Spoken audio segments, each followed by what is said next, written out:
Hey everybody, how's it going? I hope you're having a lovely day. Today I'm here to announce that I am an extremist. Yes, I realize that video clip is a clip that I will likely regret when I run for political office in 2050. However, by then, the deepfakes and the AI-generated content will probably be so good that I won't care anyway. In all seriousness, this is going to be a definition of extremism as defined by the Interactive Advertising Bureau's lead speaker at an event that they had, a leadership conference back in January. This is something I've only now been made aware of, and I thought I would read some of the speech to you, because I believe that by their definition, I may be considered an extremist. And dare I say it, I think 90% of the people watching this, if not more, are probably extremists by their definition as well. Welcome to Marco Island and the 2023 IAB Annual Leadership Meeting. The very first thing I want to say is thank you. Thank you for making the time to be here and be present. We made a conscious decision to not live stream this event. Some things need to be experienced in person. We think ALM is one of those things. Also, thank you for traveling. Some of you have come a very long way to be with us all. Your presence here is a reminder that this has never been just a business of data and technology, but rather of human beings with passions and dreams, vision and commitment. We are friends and colleagues first. IAB's premise has always been different. Our first principle from the IAB's founding in 1996 was that the digital future would be brighter, bigger, and better if we invent it together. Over time, we have enlarged our tent to bring in all perspectives. It's never buyer versus seller, us versus them. It's all of us working together to grow the digital economy. This IAB annual leadership meeting is part of IAB's commitment to continue to bring the entire digital ecosystem together to invent a better future. Publishers, platforms, brands, and ad agencies, private equity and venture capital, MarTech and AdTech, we want you all inside this tent because it starts here.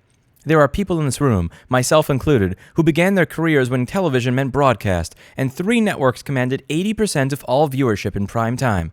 Multi-million-dollar ad buys were made, placed, and guaranteed with a single phone call, based on ratings projected from boxes attached to TV sets in a few hundred homes.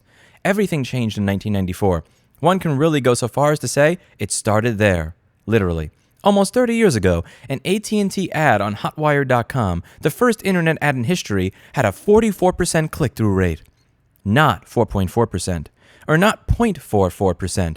Nearly half the human beings who saw the ad clicked on it. Bots hadn't been invented yet, and fraud barely existed. Okay, firstly, what the F is he talking about? Bots have existed on the internet Bots have existed in computers in general since the 60s. Like, are you retarded? I know. Sorry. Continue the speech. There was one acronym for video, TV, instead of today's alphabet soup. Regulations were few and compliance was easy. It was a simpler time. People's big question was, what is internet anyway? And not, how can we make it more complicated or destroy it altogether? Let's take a look. I'm not going to talk about 3 big things this year, and if you remember nothing else, I want you to remember these major takeaways. Takeaway number 1, extremists are winning the battle for hearts and minds in Washington, D.C. and beyond. We cannot let that happen. These extremists are political opportunists who've made it their mission to cripple the advertising industry and eliminate it from the American economy and culture. The opportunists are on all sides of the political spectrum. And here, he's referring, in my opinion, to privacy advocates. People who don't want to be data mined nonstop, but during every single second of their fucking life, so their information can be given to advertisers that can then sell them crap based on their personal conversations, their preferences, where they go, where they shop, where they eat, where they shit. He's talking about privacy advocates. Like, let's be real here. That's what he's mad at. He's calling them extremists. And he wants to rally the cause of people in his industry at this conference against these evil piece of crap privacy advocates. And dare I say it, if you have to be an extremist to want to cripple the advertising industry and eliminate it from American economy and culture, call me an extremist. Call me an extremist. I don't care. I'm saying this as a person with almost 2 million subscribers on YouTube. If you turn on ad block, I don't care. Go for it. One might think that personalized advertisements help advertisers offer relevant products to interested consumers, or that ad-supported internet delivers incredible information, entertainment, commerce, and connection opportunities for consumer society and the world, let alone the incredible contribution to our economy and GDP growth. If you ask Asad Ramzanali, former legislative assistant to Democratic California Representative Anna Eshoo, and current chief of staff for the White House Office of Science and Technology, Digital ads are a means for misinformation and insightful speech to proliferate and hurt people. If you ask Republican Washington Representative Kathy McMorris Rogers, you're part of big tech's control over speech that limits consumer choice and drives addiction. Washington, D.C. leaders, including Amy Klobuchar and Ted Cruz, will throw our industry under their campaign buses if we let them. And by this industry, I don't just mean digital marketing, media, and advertising. I mean all media and entertainment, all advertising, and all the consumer and business-to-business brands that depend on them. Setting the record straight starts here. Okay, do you see what he's doing there? Again, he's doing the politician thing where he is expanding the size of the tent. He's doing the Donald Trump thing where it's like, and this shit works really well. I'm not insulting you, but you do you. Again, play the game. Playing the game works. Where he says, they're not after me, they're after you, and they're going through me. He is getting all of these people to believe he wants to destroy all of you. And the way that you prevent all of yourselves from being destroyed is by agreeing with me and hating who I tell you to hate and going to war against the people I tell you to go to war with. Media is not going to be destroyed. Entertainment is not going to be destroyed. What would be destroyed is a business model that data mines customers, that sees the user of a service like Facebook or Google as the product that is being sold to the advertiser. You can have media that is supported in different ways. You can have media that is supported by people choosing to pay for that media rather than watching an ad or agreeing to be tracked every fucking second of their day as they go about their activities in order to fund that media. And dare I say it, one of the things that we're starting to notice now is that this model doesn't actually work anyway. I would direct you to many of Eli the Computer Guy's videos that I would happy to put here if he would stop fucking unlisting them, because they're, in all seriousness, they're very good videos where he goes over all of the companies that are ad-supported that are absolutely getting destroyed. The ad-supported media model in many ways just fundamentally doesn't work. There are many ways to consume media, and there are many ways to consume entertainment that does not depend on advertising. It is possible to build those, and he is trying to pretend that all of these methods are going to die. The patronage model is going to die. He's pulling the wool over your eyes and pretending that there is no other way to pay for content or to have that content funded other than through his type of advertising, which is often invasive advertising. Takeaway 2. We must all be in this together. If we can't fix the rotting at our core, we won't survive. Where there are no shortage of extremists attacking our industry from the outside, there are some attacking it from the inside out. Most notably, Apple exemplifies the cynicism and hypocrisy that underpins the prevailing extremist view. Apple is fine with advertising as long as they get to control it on their terms, while destroying anybody else's ability to profit from it. They've done it before to other industries, and they'll do it to us if we let them. To Apple, using behavioral signals are perfectly fine if those happen within the Apple ecosystem, but unacceptable if they happen elsewhere. There is obviously a clear difference between Apple's personalization and others' tracking. We need everybody at the table and everyone working together. Growing the big tent and tackling industry hypocrisy starts here. Again, when he brings up that Apple can tend to act like hypocrites, I agree, for some obvious reasons. However, as you'll see later on in the speech, a lot of his aggravation with Apple is not even so much with the hypocrisy. It's a lot of it has to do with the fact that they've made it more difficult for other companies to track you. And in that sense, Apple did a good thing. Like, I will put aside my 15 years of salt dealing with right to repair with Apple and say that if Apple is making it more difficult for their consumers to be tracked by advertising companies, good on you. You did a good thing. You did a good thing. I will happily say that in spite of all the salt I have towards them, admittedly rightfully so, on right to repair and some of their hardware issues. If you're making it harder for advertisers to track your customers, you are doing the right thing by your customers. Good job, Apple. My final hopeful takeaway is this. Digital remains the greatest opportunity for society and our role in it. It is the great equalizer, the great democratizer. What the fuck does that mean, bro? What is digital? Are you talking about an alarm clock with numbers instead of hands? Are you talking about the what?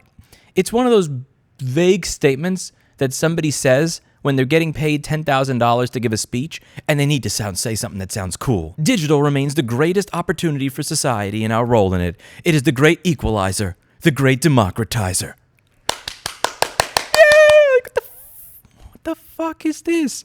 We can't let the clouds of economic uncertainty bind us to the opportunity that digital affords. Main Street can compete with Silicon Valley, and even the giants can get cut down to size. There is room for all of us to grow with innovation and healthy competition. This is word salad designed to inspire claps from a confused and befuddled audience that has been riled up into an us versus them mentality.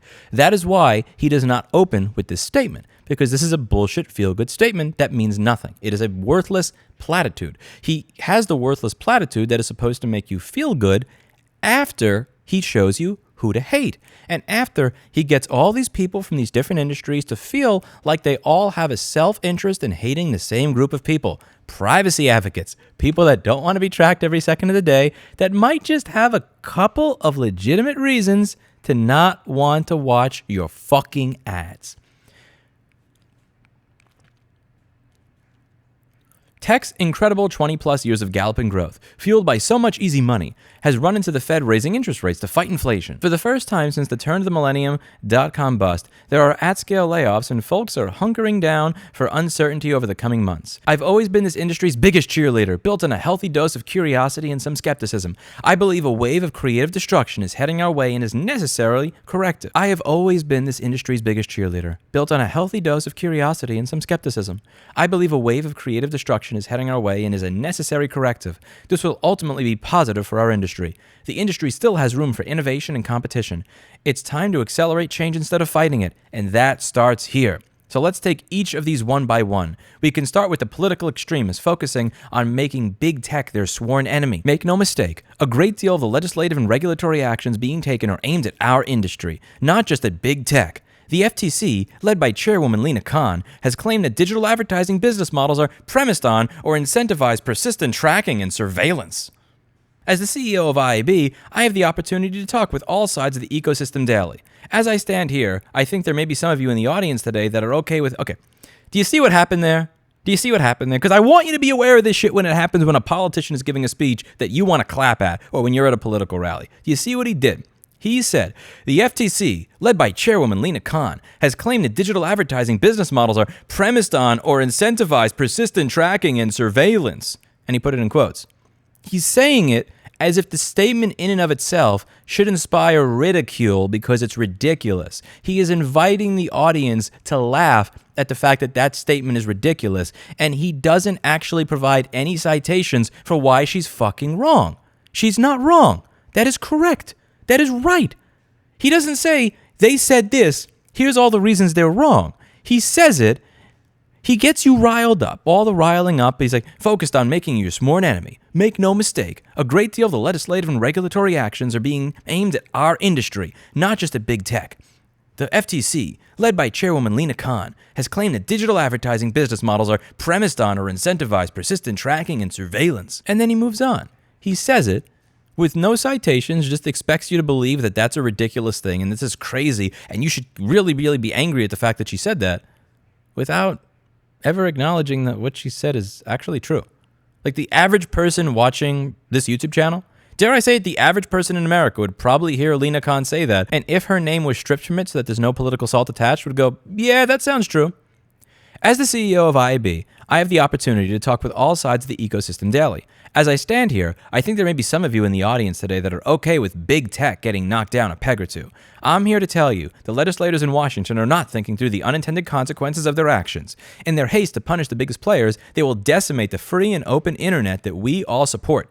One need not look much further than GDPR, which was designed to rein in big tech. It actually had the opposite effect, punishing the small and mid-sized players, making compliance so difficult that only the biggest companies could comply. I'm here to tell you that if the National Data Privacy Law that made progress at the end of 2022 had passed, it would destroy our industry. Big tech, small tech, and everything in between tech. We cannot and must not allow that to happen. Okay. See what he's doing there? He's conflating the advertising industry with big tech, small tech, and everything. He wants there to be a big tent because he wants other industries that are not going to be destroyed to be invested in opposing legislation that would hurt the data mining-based ad models that they have right now. Like, my tech business is not going to be hurt by that legislation. because my business model is not based on mining your data. It is based on selling you chips on store.rossmangroup.com. It is based on you walking into my store and me soldering crap on your motherboard so that you can get your data back and so that you can have a working device again. It is based on data recovery. Like, I'm not hurt by this. You're not tricking me with this Big Ten shit. A lot of people that watch this that have tech-based businesses would not be hurt by that, because their business model is not based on misuse of your data for the purpose of advertising to you. The Supreme Court's Citizen United decision that the government can't restrict independent expenditures for political campaigners by corporations has led to a flood of dark money. Much of that dark money is aimed at putting you out of business. Just look at the venomous accusations leveled at us by Accountable Tech, one of the more virulent anti-advertising groups trying to shut down the ad-supported internet. They say digital advertising is a toxic business model that exists to exploit users and businesses at a tremendous societal cost. Accountable Tech is no organic grassroots effort led by concerned citizens. It's an arm for a for-profit, multi-billion-dollar Washington lobbying group named Arabella Advisors, a group The Atlantic calls the mothership of progressive dark money. What is dark money? It's political campaign money whose sources are not disclosed. A commercial slamming our industry might be publicly reported to the Federal Election Commission, but not the identities of the people who paid for it. Dark money, funded by extremists on the left and right, are attacking our industry on both sides. I think that people who voted for Bernie Sanders and also people who voted for Donald Trump, both may be people that have decided, you know what? I don't really feel sympathy for you. I'm sick and tired of advertising being injected into every single portion of my life. But above all, I'm sick and tired of you trying to get my data at every single turn, you LaRoofing me as often as you can to trick me into giving you information on my personal life, my location, what I eat, where I shit, when I don't want you to have that information, so you can figure out new and creative ways to advertise me dick pills, toothbrushes, and cat litter. No, thank you. And I have no problem with that. They don't care that digital advertising enables the World Wildlife Fund to sell environmental protection and enables the United Negro College Fund to attract contributions that support historically black colleges and universities. You don't give a fuck about the environment. And you, oh my God, black people will be able to go to college regardless of whether you data mine people. Are you seriously talking about the fucking zebras and the minorities when you're trying to defend an industry that data mines people that almost everybody in the United States that deals with it universally despises? Really? Really, that's where we are. Bro, you don't care about helping the environment and the zebras and the black people. You care about yourself. You know, my personal trainer says this all the time. I forget who he's quoting. I know he's quoting somebody. But he listens to a lot of stuff. And, you know, he's black and he always talks about this. Whereas there's like Black Lives Matter and Black Lives Marketing, which is like using black people to forward whatever your own personal agenda is. And then like trying to, again, like he's invoking minorities to justify a business model that tracks you and destroys your privacy. And if you don't think that this is a good thing, that must mean that you don't like the historically black colleges and universities. And it's like, fuck you, bro. I see what you're doing, and it's disgusting. They don't care that digital advertising enabled the entrepreneurial founders at Brooklyn and Blue Apron and thousands of others to build successful businesses. Making advertising the enemy isn't good for advertisers. It isn't good for consumers, and it isn't good for the economy either. What we need is a smart, coherent, and responsible national policy on data use. Are there good reasons to worry about deep divisions in American culture? Of course there are, but the critiques that political extremists have arrived at are absurd. How absurd?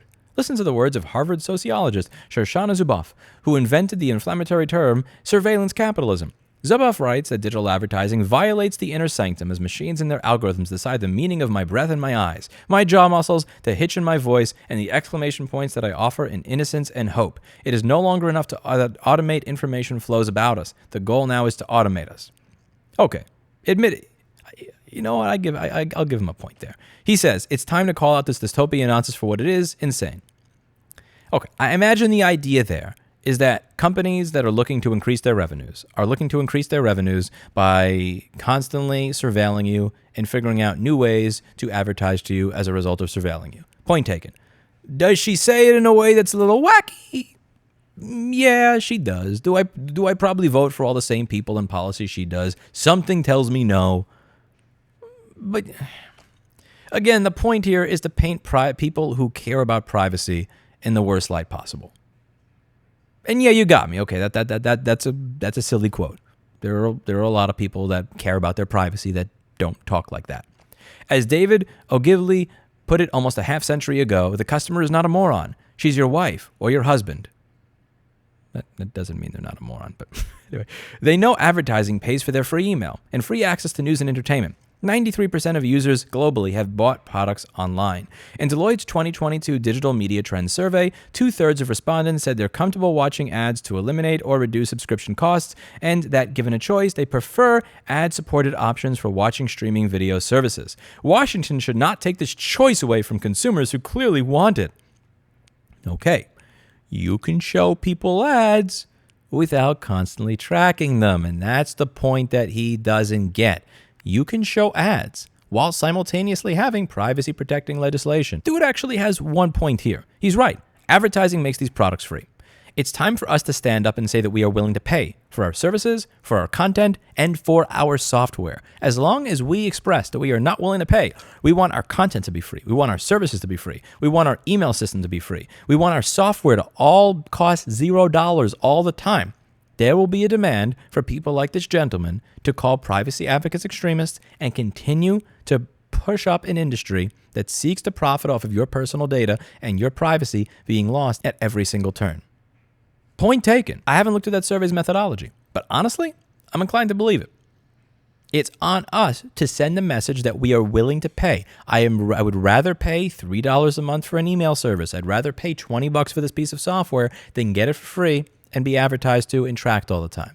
We have to send that message, and I think it's time that us extremists start to send that message by paying for our software and our services, of course. IAB is spending significant time and effort in Washington, led by Lartice Tiffith and his public policy team and Michael Hahn and his legal team. Please stand up so the whole room can see you. Everybody, these are people on the front lines who are hard at work diffusing the torrent of negativity from Washington and are pushing for serious common sense legislation. No organization has done more to protect real consumer privacy in digital advertising environments than the IAB and IAB Lab Tech.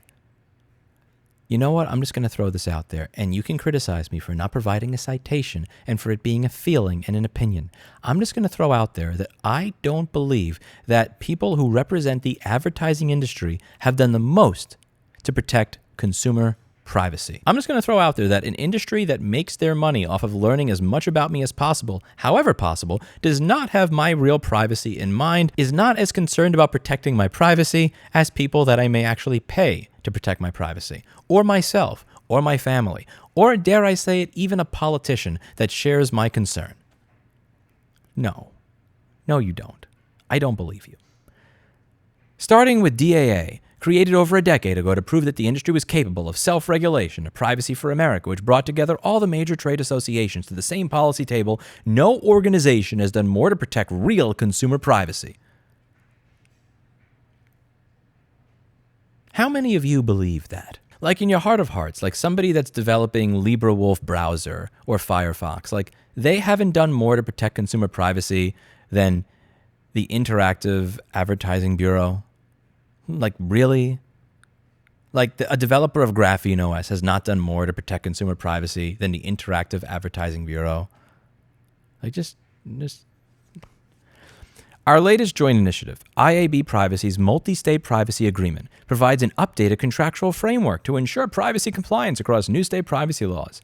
As 5 new state laws take effect in 2023 in California and Virginia first, then Colorado, Connecticut, and Utah. It works in conjunction with IAB Tech Lab's global privacy platform. GPP enables industry participants to effectively communicate through the digital supply chain the consumer's privacy choices made under applicable laws. This is really, really hard stuff that can't get done unless we do it. Only IAB has the size, scale, and expertise and scope of solutions to tackle it. The problem is, it's too loud outside this room. Radicals in the left and right, abetted by giants like Apple and others with a vested interest in controlling the market, are outspending and outcommunicating us. There's only one solution.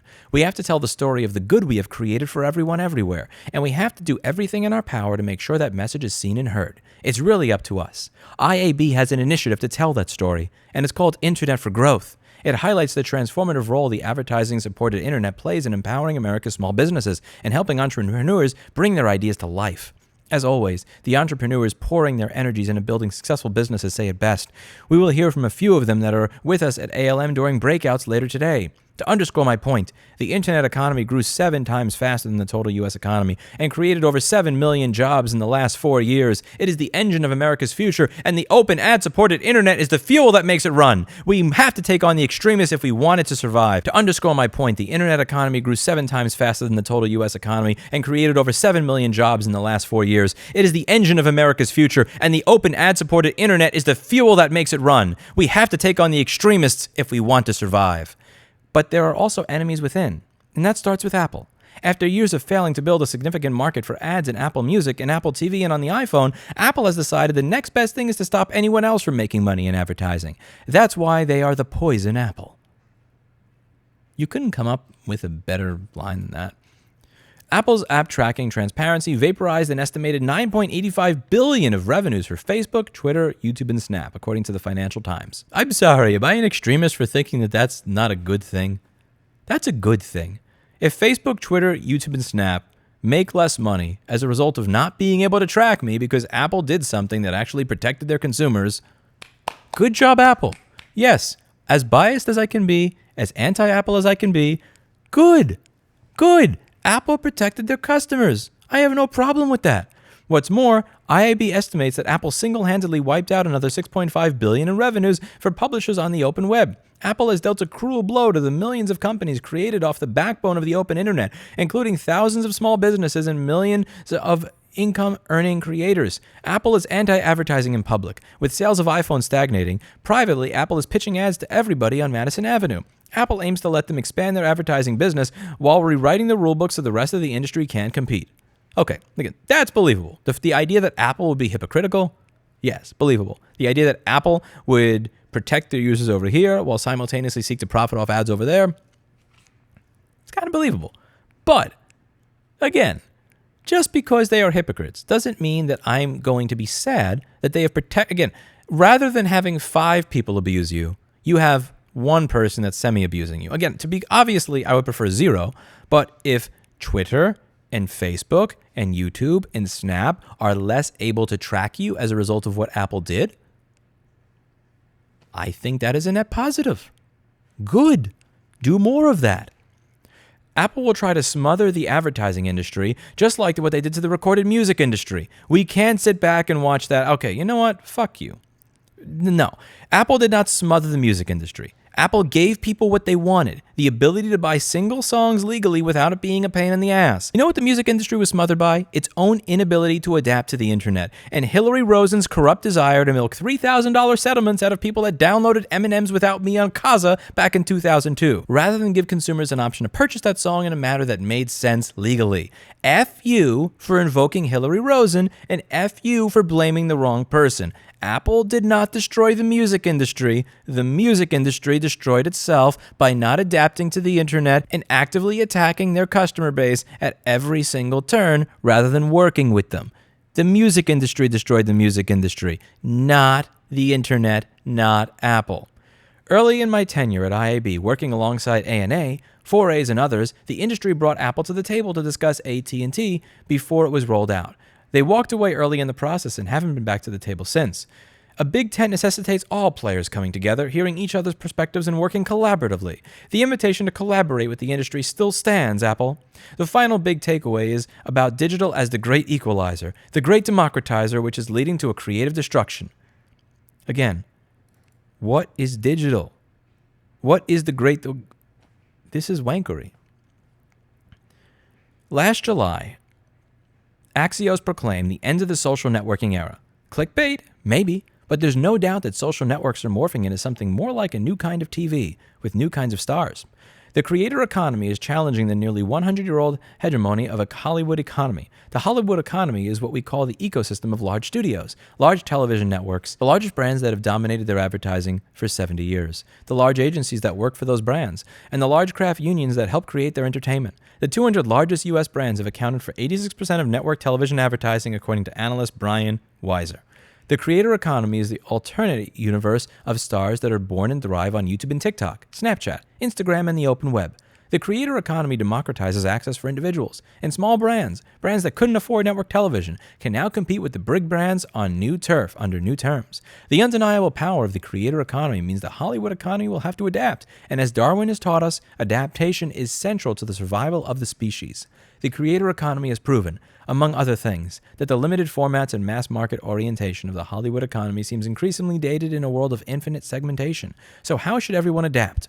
First, both the Hollywood economy and the creator economy need to get measurement right. That will probably include a focus on attention, as well as a focus on outcomes. We are pushing forward on this front, and in fact on Tuesday we'll convene a Measurement Leadership Summit to focus on understanding the attention opportunity.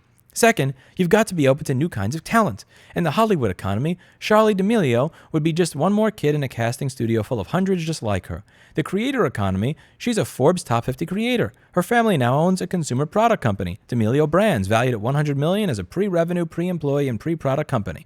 Not to mention a $25 million venture capital fund to back nascent companies in everything from insurtech to consumer brands. You've got to be more open to diversity, equity, and inclusion. Black-owned business Curlmix expects their company to reach $40 million in revenue by 2024. As co-founder Kim Lewis puts it, a moment in history that was pivotal for black entrepreneurs. Now, there's never been an easier time for you to start your business. The internet is the great equalizer. This is just a bunch of wankery in my opinion, and yeah. IAB's big tent includes the Hollywood economy and the creator economy, so let me talk to both groups. All of this is just the impetus for innovation the century-old Hollywood economy needs. But if you're in the creator economy, there will be times you have to work symbiotically, and IAB is the place to do that. Pause. It's dangerous to be an incrementalist in this age of extremism. Extremists are trying to set the agenda. We must decide what we want this industry to be, lest it be decided for us. An IAB colleague made the analogy that joining the IAB is a lot like joining a gym. It's a great first step, but what makes a difference is how often you show up and how hard you work.